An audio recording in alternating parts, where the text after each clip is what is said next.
성도 여러분 평안하십니까? 우리 다 같이 사도신경으로 신앙 고백 드리시겠습니다. 전능하사 천지를 만드신 하나님 아버지를 내가 믿사오며 그 외아들 우리 주 예수 그리스도를 믿사오니 이는 성령으로 잉태하사 동정녀 마리아에게 나시고 본디오 빌라도에게 고난을 받으사 십자가에 못 박혀 죽으시고 장사한 지 사흘 만에 죽은 자 가운데서 다시 살아나시며 하늘에 오르사 전능하신 하나님 우편에 앉아 계시다가 저리로서 산자와 죽은 자를 심판하러 오시리라. 성령을 믿사오며 거룩한 공회와 성도가 서로 교통하는 것과 죄를 사하여 주시는 것과 몸이 다시 사는 것과 영원히 사는 것을 믿사옵나이다. 아멘. 찬송가 183장 하나님께 찬양 드리겠습니다. 빈들의 마른 풀같이 시들은 나의 영혼 주님이 약속한 성령 간절히 기다리네. 가물어 메마른 땅에 단비를 내리시듯 성령의 단비를 부어 새 생명 주옵소서. 반가운 빗소리 들려 산천이 춤을 추네. 봄비로 내리는 성령 내게도 주옵소서. 가물어 메마른 땅에 단비를 내리시듯 성령의 단비를 부어 새 생명 주옵소서.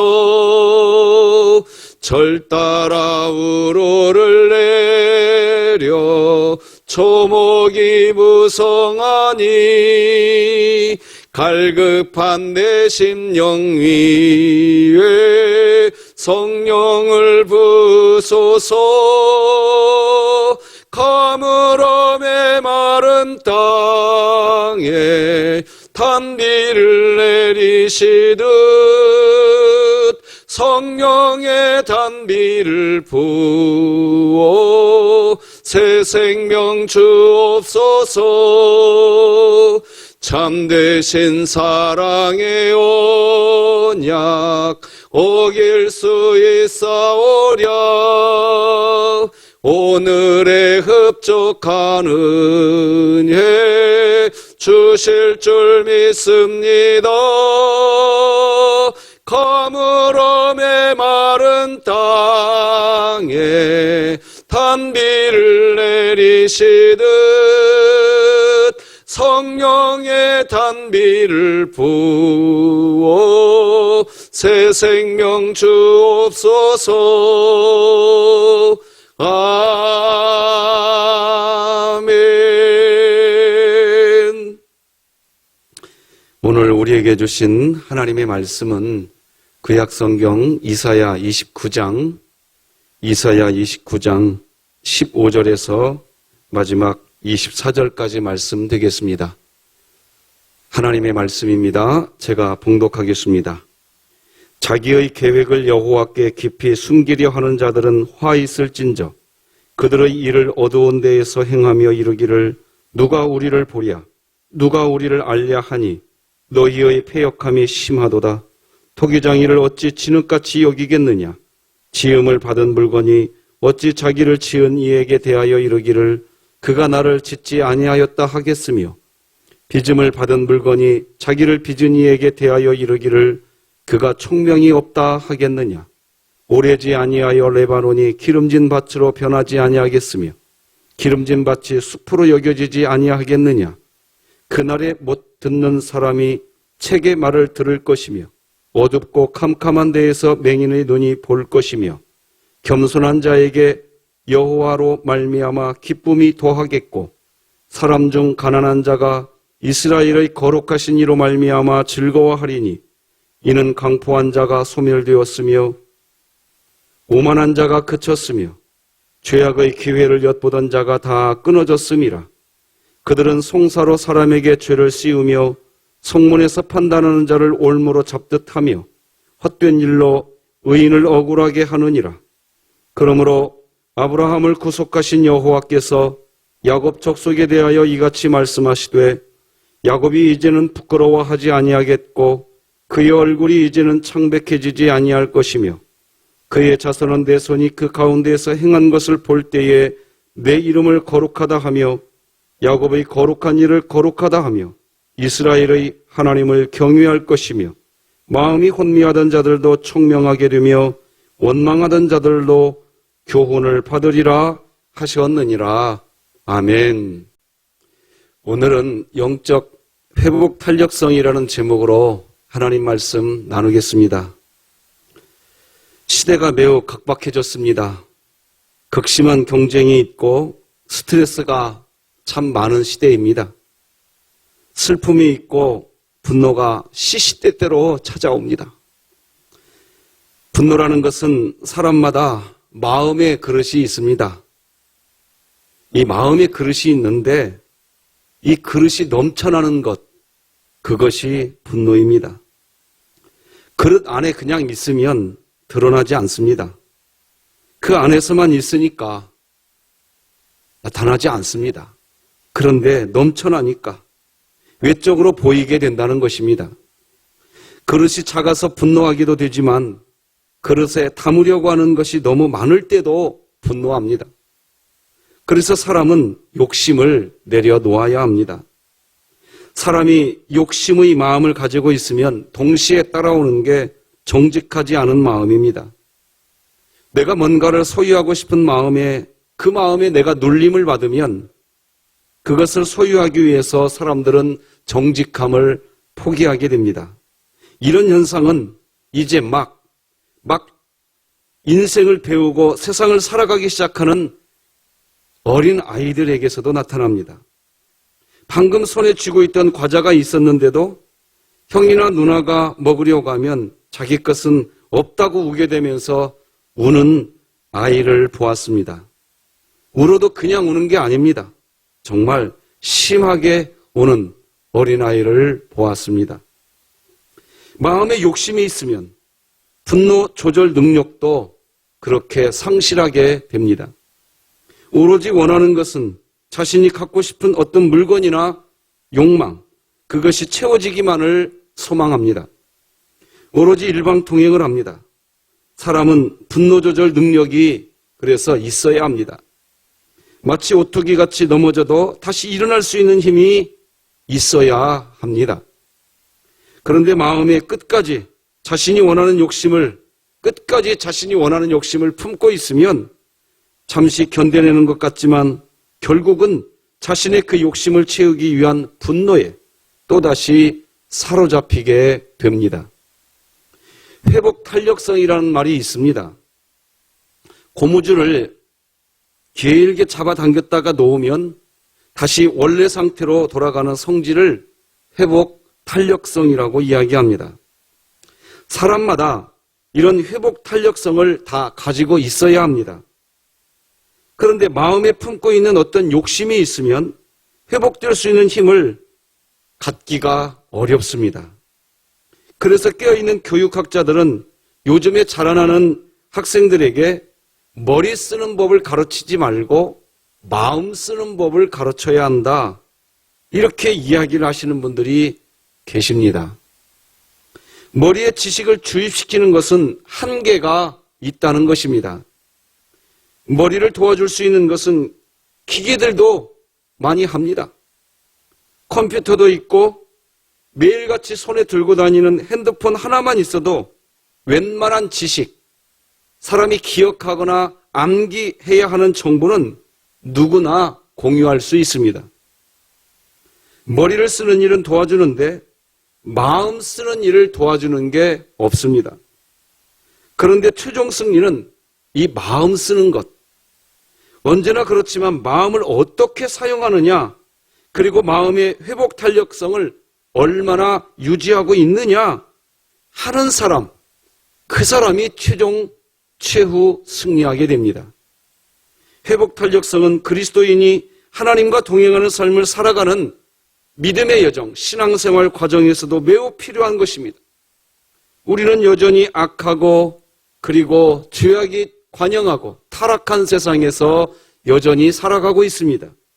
그렇기에 자이든 타이든 우리 그리스도인들도 삶의 주인이 하나님이신데 자기 자신이 삶의 주인인 줄 알고 살아갑니다. 그러면서 크고 작은 일, 마치 고무줄이 팽팽하게 늘어나듯이 팽팽한 긴장감과 스트레스, 나아가 악하고 교만한 마음에 사로잡혀 살아가게 되는 게 우리의 인생입니다.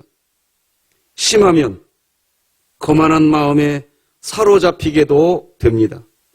그렇게 되면 결국 삶이 깨질 수밖에 없고 회복이 불가능하게 됩니다.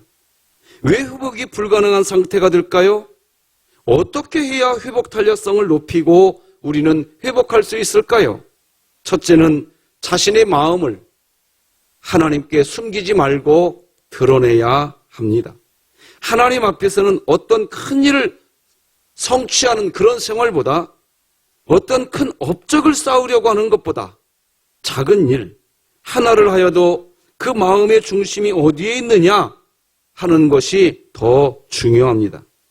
그래서 무엇인가를 잘하는 것보다 정직과 진실을 더 원하시는 분이십니다. 하나님이십니다. 그런데 하나님께서 무엇을 원하시는 분이신지 모르고 자신이 세운 계획을 추진하려는 욕심, 욕망 때문에 자기의 악한 계획을 숨기는 일을 합니다. 그런데 그런 분들에게는 하나님으로부터 주어지는 화가 있을 것입니다. 오늘 본문 15절 보니까 자기의 계획을 여호와께 깊이 숨기려 하는 자들은 화 있을진저 그들의 일을 어두운 데에서 행하며 이르기를 누가 우리를 보랴 누가 우리를 알랴 하니. 자, 여기 보면 그들의 일을 어두운 데에서 행하며 이르기를 누가 우리를 보랴 누가 우리를 알랴 하니 라는 말씀이 있습니다.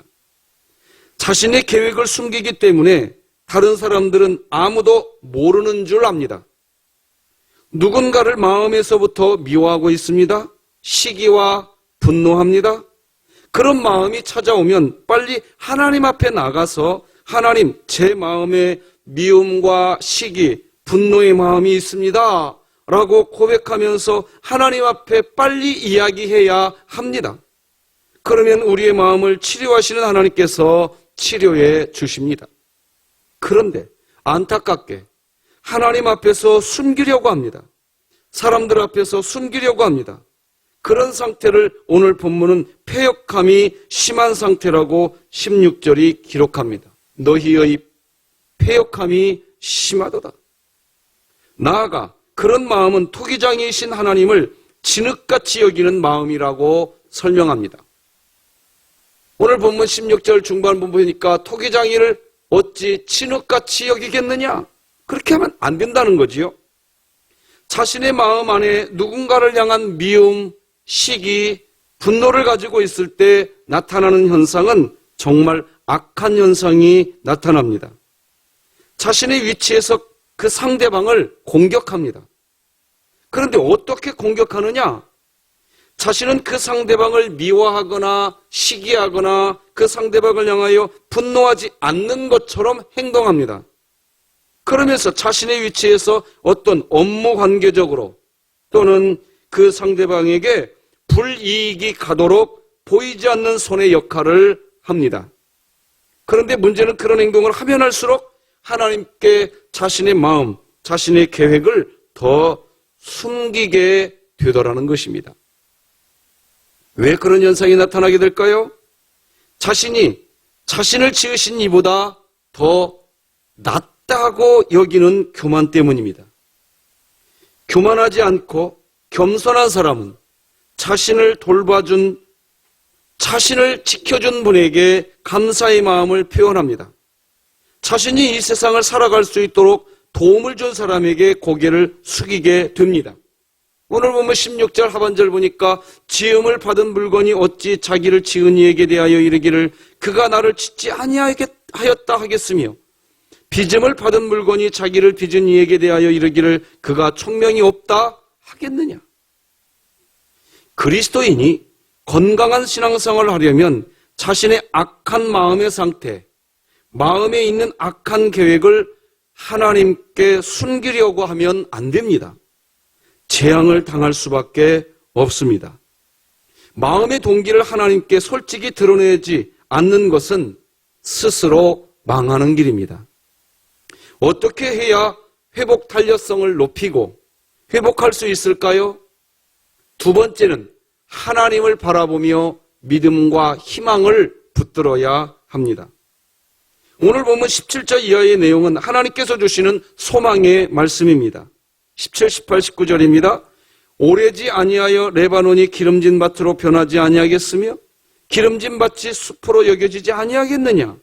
그날에 못 듣는 사람이 책의 말을 들을 것이며 어둡고 캄캄한 데에서 맹인의 눈이 볼 것이며 겸손한 자에게 여호와로 말미암아 기쁨이 더하겠고 사람 중 가난한 자가 이스라엘의 거룩하신 이로 말미암아 즐거워하리니. 아멘.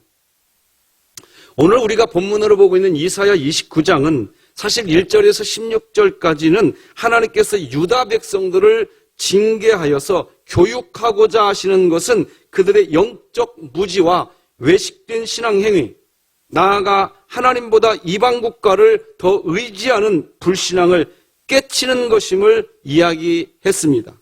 이제 오늘 본문에 포함되는 이 17절 내용은 하나님께서 다시 이제 소망의 이야기를 하고 있는 겁니다. 하나님으로 인하여 기뻐하게 될 날이 오게 될 것이라고 설명해 줍니다. 하나님께서 왜 이런 이야기를 하실까요? 사실 이사야 말씀을 보면 하나님의 심판, 하나님의 징계에 대한 이야기가 계속해서 나옵니다. 하지만 동시에 또다시 계속해서 나오는 이야기가 뭐냐? 항상 함께 나오는 말씀이 바로 미래에 대한 소망을 함께 이야기하신다는 겁니다.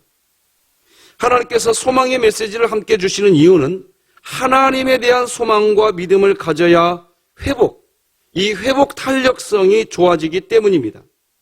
사람은 소망이 있을 때 회복에 대한 기대감을 가집니다. 우리의 삶이 아무리 바닥까지 떨어져서 힘들다고 해도 다시 회복될 수 있으면, 그러니까 회복 탄력성이 있어서 하나님은 우리를 다시 회복시켜 주시는 분이시라는 그런 믿음이 우리에게 다시 회복되고 일어날 수 있다는 것입니다. 지금 한국교회는 여러 상황에서 정말 사회의 신뢰를 잃어가고 있습니다. 이런 때 우리 믿음의 사람들이 가져야 할 마음은 이 힘든 상황에 지배당하지 마시고 그리스도인을 회복시켜 주시고 교회를 회복시켜 주시는 하나님을 믿고 소망하는 것입니다. 하나님이 그렇게 하시겠다고 하시면 하시는 분이십니다. 그래서 하나님은 스스로 한 번 더 강조하여 오늘 본문 22, 23, 24절 보면 강조해서 다시 이야기합니다.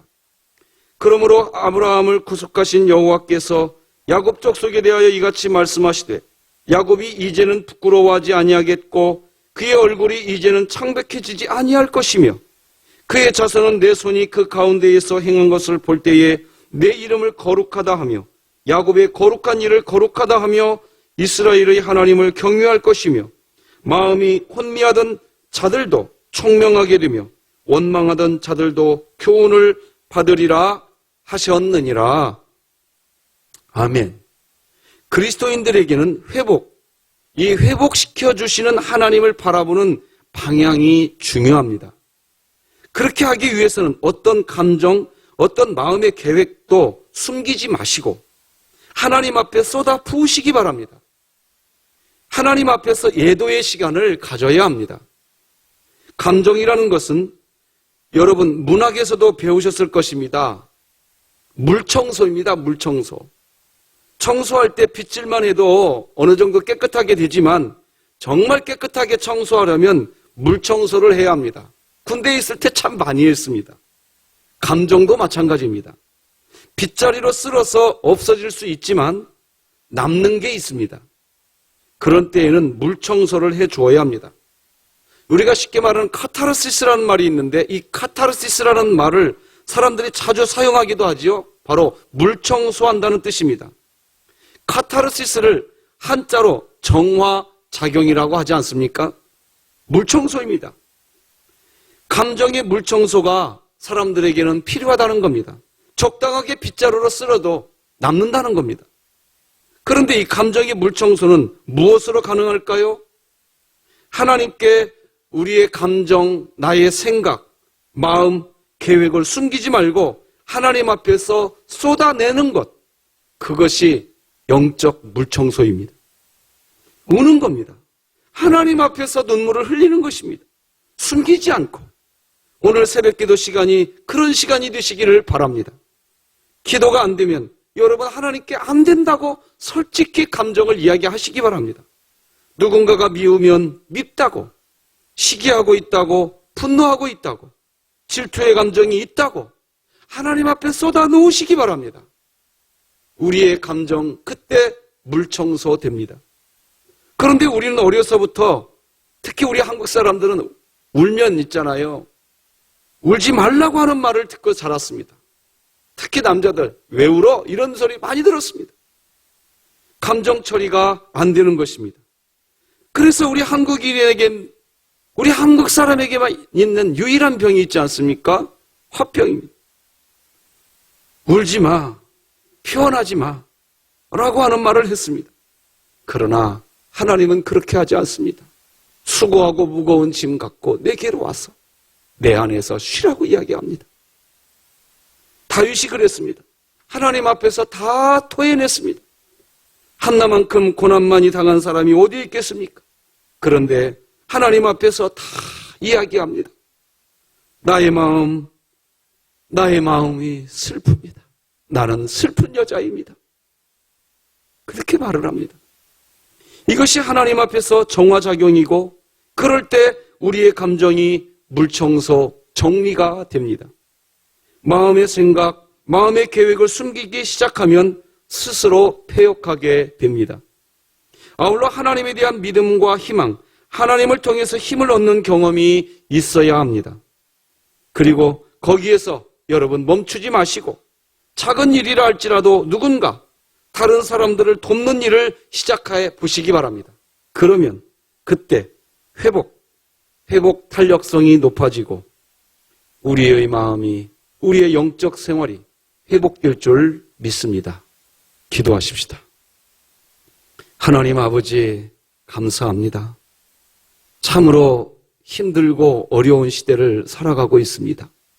이럴 때일수록 하나님, 우리 마음의 솔직한 생각을 하나님께 다 털어놓는 그런 하나님 앞에서 우리의 마음의 문을 활짝 여는 저희들이 되게 하여 주시옵소서. 하나님께서는 반드시 내가 너와 함께 하신다. 내가 너의 목자다. 분명히 말씀하셨으니 하나님을 믿고 하나님을 바라보며 소망을 가지게 하여 주시어서 우리의 영적 회복 탄력성이 좋아지게 하셔 우리 마음이 깨끗이 청소되고 하나님께 매일매일 가까이 다가가는 믿음의 삶을 살게 하여 주시옵소서. 예수님의 이름으로 기도드립니다. 아멘. 하늘에 계신 우리 아버지여, 이름이 거룩히 여김을 받으시오며 나라가 임하시오며 뜻이 하늘에서 이루어진 것 같이 땅에서도 이루어지이다. 오늘 우리에게 일용할 양식을 주시옵고 우리가 우리에게 죄 지은 자를 사하여 준 것 같이 우리의 죄를 사하여 주시옵고 우리를 시험에 들게 하지 마시옵고 다만 악에서 구하시옵소서. 나라와 권세와 영광이 아버지께 영원히 있사옵나이다. 아멘.